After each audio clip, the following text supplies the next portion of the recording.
Good evening from Johannesburg. My name is Sexwale and I'm a communication strategist, a patriot, mother to my sons, and I'd like to welcome you to ENCA's Let's Have It Out.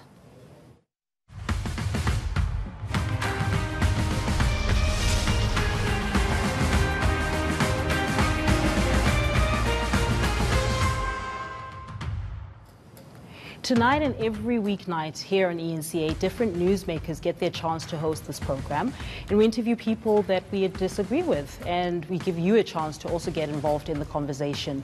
We're unfiltered, accountable, and accessible, and it all starts now. So when former apartheid minister, he was the Minister for Foreign Affairs, Pik Botha, died a week and a half ago, I was very happy. I celebrated the occasion. I had this very same reaction over the years as other evil relics such as Pik Botha, Margaret Thatcher, Ronald Reagan, and others dropped dead.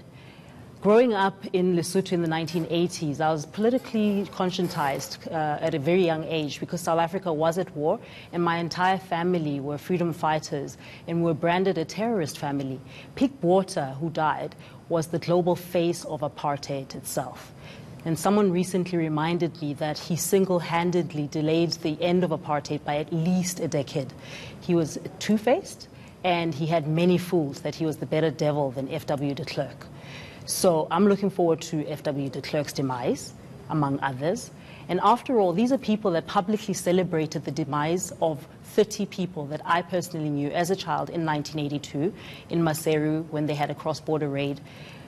And they had their immoral army, the SADF, hunting down MK combatants. 12 Basotho nationals also died that night. And I was injured very badly, almost to the point of having to have my leg amputated, simply for being the daughter of a man wanted dead or alive by the apartheid regime. In all of that, the ANC, my ANC, wants me in 2018 to be saddened by his death. That is absolutely unacceptable, and I don't think so. ANC National Spokesperson Pule Mabe joins me to explain why the glorious movement would issue statements mourning our tormentors. But first of all, let's tell you how we want you to get involved in the conversation. Here's how. Tweet us at ENCA using the hashtag LHIO. Call us on 011-759-6340 or send us a WhatsApp or WhatsApp video on 082-884-6370. And make sure those videos are no longer than 30 seconds, please. Pule, welcome. Glad you're here.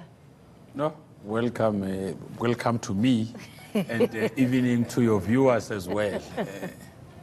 Okay, Pule, really no laughing matter. Why did you issue such a statement?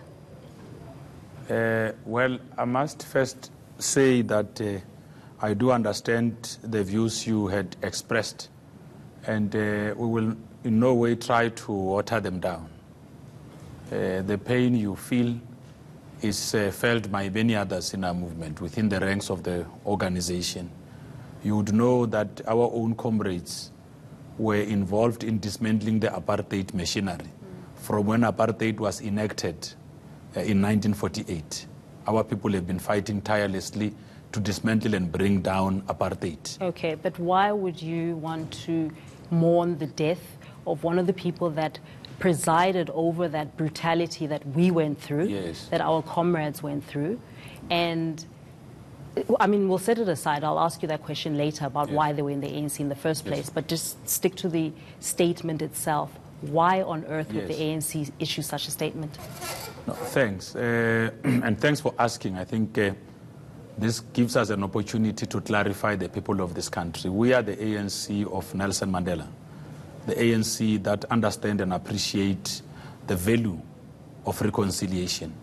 We come from a movement whose president, whose first democratically elected president, had to invite his former oppressors to occupy the front lawns of the Union Building when he was being inaugurated as the first democratically elected president. We come from a movement of people who understand that the only way that we can build a country that we can all truly be proud of is to be able to extend a hand of forgiveness without forgetting the past that we come from. Okay. We come from that kind of a movement. Don't you feel, though, and I'm speaking as an ANC member, but also as a member Yes. of the public and guest host here Yes. on ENCA, Yes. don't you think that we have extended too much as black people, I'll be that Yes. blunt, that we've extended too much in terms of the olive branch? If you look at 2018 South Africa versus 1994 South Africa with the euphoria, etc. Yes. In 2018, there's a lot of stuff going on. We're debating the land issue, etc. Do you not think that we have given a little bit too much and received way too little in return? Well, perhaps because of the kind of a history that we come from. One of the cornerstone of the Constitution of the Republic of South Africa is a restating that this country belongs to all who live in it, black and white. And this is one of the things that are inscribed in the Constitution that was founded in 1996. Just to take you back, in 1992, when the CODESA talks collapsed, and it was out of the insistence of President Mandela at the time that the National Party appeared to have reneged on some of the things that were being agreed upon. The man who would later rise to become president, President Ramaphosa, him and Ruth Meyer at the time, were then tasked to lead what was to be known as CODESA 2. And out of the talks of CODESA 2, 3 things were agreed upon.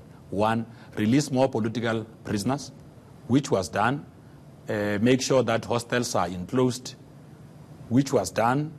Ban the carrying of traditional weapons, which was done. In the very same year of 1992, and proposed by Joe Slovo, the Sunset Clause was brought about.